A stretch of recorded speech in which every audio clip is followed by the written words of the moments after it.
મહત્વના સમાચાર મળી રહ્યા છે કે ગુજરાત એટીએસનો સૌથી મોટી આતંકવાદી વિરોધી ઓપરેશન હાથ ધરવામાં આવ્યું છે। જૈશે મોહમ્મદ સાથે કથિત સંબંધ ધરાવતા 8 શંકાસ્પદ વ્યક્તિઓની ધરપકડ કરાઈ છે। પાલનપુરના ભાગળ ગામમાં એટીએસે તપાસનો ધમધમાટ શરૂ કર્યો છે।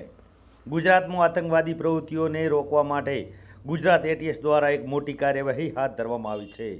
ગુજરાત અને મધ્યપ્રદેશમાં સંયુક્ત ઓપરેશન જૈશે મોહમ્મદ સાથે કથિત રીતે સંકળાયેલા 8 શંકાસ્પદોની ઝડપી લેવામાં આવ્યા છે। આ ઘટનામાં સૌથી વધુ ચર્ચાનો વિષય બનાસકાંઠા જિલ્લો બન્યો છે, કારણ કે પકડાયેલા 8માંથી 6 શંકાસ્પદ પાલનપુર તાલુકાના ભાગળ ગામના હોવાનું સામે આવ્યું છે, જ્યારે એક ટોકરિયા ગામનો અને એક સિદ્ધપુરનો હોવાનું જાણવા મળ્યું છે।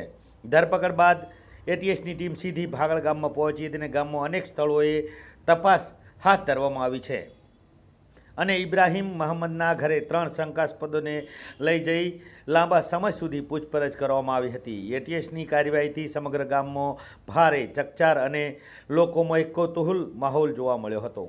પ્રાથમિક તપાસમાં એટીએસનો દાવો છે કે આ શંકાસ્પદો ગુજરાતમાં આતંકવાદી ગતિવિધિઓ માટે પોતાનું મોટું નેટવર્ક ઊભું કરવાનો પ્રયાસ કરી રહ્યા હતા।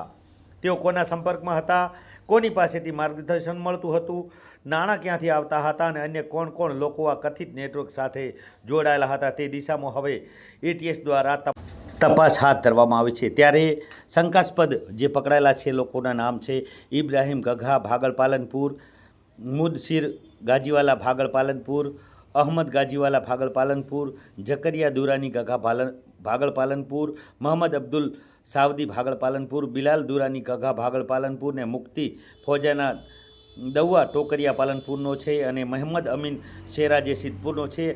અત્યારે હાલ તો એટીએસ તમામ શંકાસ્પદોના મોબાઈલ, સોશિયલ મીડિયા સંપર્કો અને અન્ય પુરાવોની તપાસ કરી રહી છે। ભાગળ બાદ ટોકરિયા અને સિદ્ધપુરમાં પણ તપાસનો દોર આગળ વધારવામાં આવ્યો છે। તપાસ દરમિયાન નવા ખુલાસા થવાની પણ શક્યતાઓ નકારી શકાય તેમ નથી।